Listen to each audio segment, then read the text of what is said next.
Hello everyone, welcome to study time with new informative video.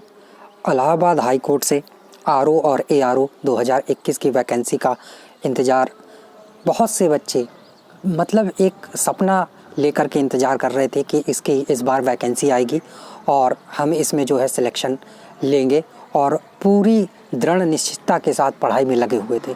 और ये vacancy आई, paper हुआ और आप लोगों ने निश्चित तौर पर इसमें अपनी पूरी मेहनत के साथ पढ़ाई की होगी। और इसके बाद अब जो इसकी आंसर की है वो जारी कर दी गई है।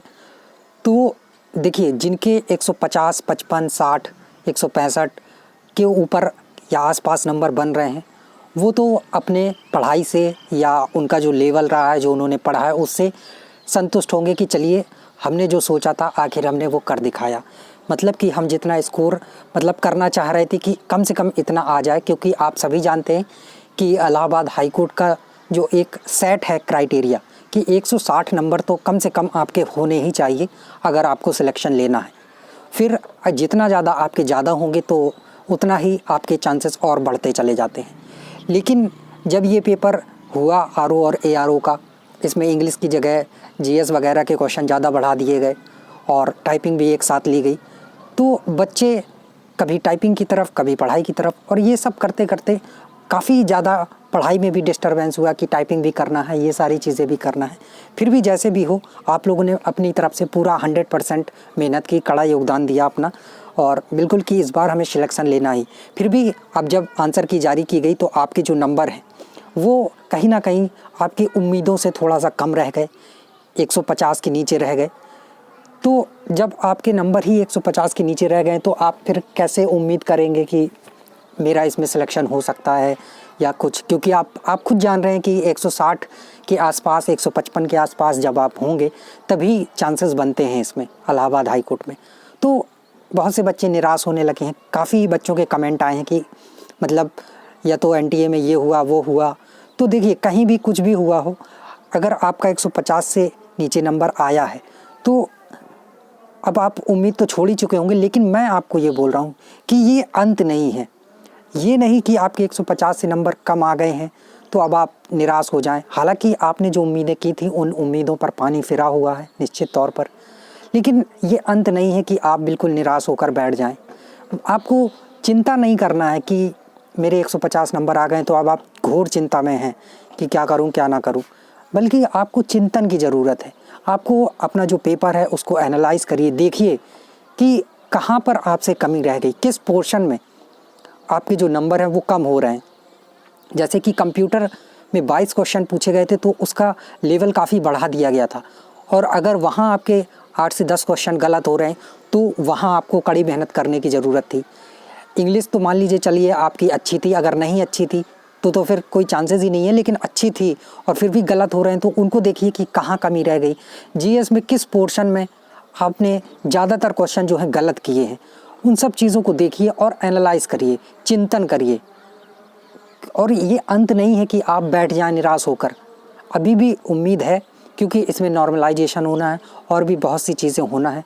तो हो सकता है कि जिसके 150-50 के आसपास हो तो वो भी कट ऑफ के आसपास रहे, क्योंकि कई सारी शिफ्टों में आपका एग्ज़ाम हुआ है तो नॉर्मलाइजेशन होगा। सीट भी इस बार ज़्यादा है और जीएस का पोर्शन बढ़ा दिया गया है, तो कट ऑफ थोड़ा कम जाने की उम्मीद है इस बार। जितनी हर बार जाती थी उससे कम ही जाने की इस बार उम्मीद है, क्योंकि सीटें भी ज़्यादा हैं और इंग्लिश की जगह जीएस कर दिया गया है, तो कट ऑफ तो निश्चित तौर पर इस बार कम जाएगी। लेकिन आप ये सोचकर निराश ना हो जाएं कि मेरे इससे कम है तो अब मेरा कुछ नहीं होने वाला है। आप अगले जो एग्ज़ाम आ रहे हैं, आपका हो सकता है वीडियो का री एग्ज़ाम हो, लेखपाल का एग्ज़ाम आया है, या फिर आपके अन्य जो भी हो, पीसीएस का एग्ज़ाम आ रहा है, अगर आप पीसीएस के देते हैं, यूपीपीएससी से आरओ की नई भर्ती आएगी, तो उन सब के लिए आप लगे रहिए और इसकी अब चिंता छोड़ दीजिए कि क्या हुआ क्या नहीं हुआ। अगर आपके 150, 55 थे, 55, 60 थे, तब आप रिज़ल्ट का इंतज़ार करिए कि चलिए ठीक है, देखते हैं क्या हो सकता है। उसमें भी नॉर्मलाइजेशन और टाइपिंग का बहुत महत्वपूर्ण रोल होने वाला है। लेकिन अगर आपके 150 के नीचे हैं तो अब आप ये सोचिए कि भगवान भरोसे हो गया तो अच्छी बात है, नहीं हुआ तो कोई, अब आपको वो नहीं है, केवल आप देखिए, एनालाइज करिए आपसे कहाँ कमी रह गई थी, और अगली भर्ती का अभी से इंतज़ार बस मत करिए, अब उसमें भी एकदम लगे रहिए कि आगे जो आपके एग्ज़ाम है उनके लिए लगे रहिए, क्योंकि आप लोगों ने बहुत सारी उम्मीदें पाली हुई थी इलाहाबाद हाई कोर्ट RO से, और वो उम्मीदें निश्चित तौर पर टूटी होंगी अगर आपका स्कोर 150 के नीचे आया है। और ये सही बात भी है कि आपका स्कोर अगर इसके नीचे आया है तो कैसे आप उम्मीद कर सकते हैं कि आपका सिलेक्शन अब हो जाएगा। तो अब आप सिर्फ चिंतन करिए, उसमें देखिए, अगली परीक्षाओं के लिए लगे रहिए और एक इसको देखिए कि कहाँ क्या कैसे कमी रह गई आपकी इन सब चीज़ों पे। अब इसको छोड़िए कि आपका इसमें इतना नंबर कम आया और ये सब हुआ, या इसी घोर चिंतन में आप बैठे रहें, चिंता करते रहें। चिंता नहीं, अब चिंतन की ज़रूरत है आपको, और अगली परीक्षाओं के लिए लगे रहिए, ये मेरी आपको अब सलाह है। अब इस परीक्षा के बारे में छोड़िए, अब अगली परीक्षाओं के बारे में सोचिए जिसमें आप 100% सफलता पा सकते थे। अगर आपके इसमें 120 130 प्लस नंबर आए हैं तो निश्चित तौर पर एक आप अच्छे लेवल पर हैं। थोड़ी मेहनत की आपको और ज़रूरत है और निश्चित तौर पर आप सफल होंगे। तो एकदम लग जाइए अगली परीक्षाओं के लिए। अब इसमें जो हो गया तो हो गया, और जिन्होंने अच्छी मेहनत की होगी, कड़ी मेहनत की होगी, वो इसमें सेलेक्ट होंगे। हो सकता है आपसे कहीं ना कहीं कमी रह गई हो, इस वजह से थोड़ा सा आपका स्कोर कम रह गया। अगली बार आप और ज़्यादा मेहनत करिएगा और अभी से लगे रहिए। केवल इस भर्ती का इंतज़ार मत करिए, आएगी तो है ही है। हो सकता है इसमें 1 साल का समय लगे या 1.5 साल का, क्योंकि ये ड्रीम जॉब है, बहुत जल्दी मिल जाती है, बहुत आसानी से मिल जाती है। आसानी का मतलब है कि इसका प्रोसेस बहुत जल्दी हो जाता है, ये सारी चीज़ें। तो सबको उम्मीदें रहती हैं कि इतनी जल्दी सब कुछ हो जाता है, आसानी से जॉब मिल जाएगी, ज़्यादा भटकना नहीं पड़ेगा, 3-3 4-4 साल रिज़ल्ट का इंतज़ार नहीं करना पड़ेगा। बट फिर भी कोई दिक्कत नहीं है, अगर आपके नंबर कम थे तो अब आगे आपकी जो परीक्षा है उनके लिए लगे रहिए। और अगली बार अगर ये भर्ती आती है जल्दी तो आप उसमें एकदम तैयार रहिए कि 100% अब तो मैं करके ही दिखा दूँगा। चिंतन और ये सब चिंता छोड़ दीजिए, अब चिंतन करिए कि क्या कैसे करना है और आगे की परीक्षाओं पे फोकस करिए। सो चलिए, थैंक यू। उम्मीद मत टूटिए अपनी कि अब ये हो गया, आप क्या करें, क्योंकि ये अंत नहीं था। चलिए, थैंक यू। मिलते हैं नई इन्फॉर्मेटिव वीडियो के साथ।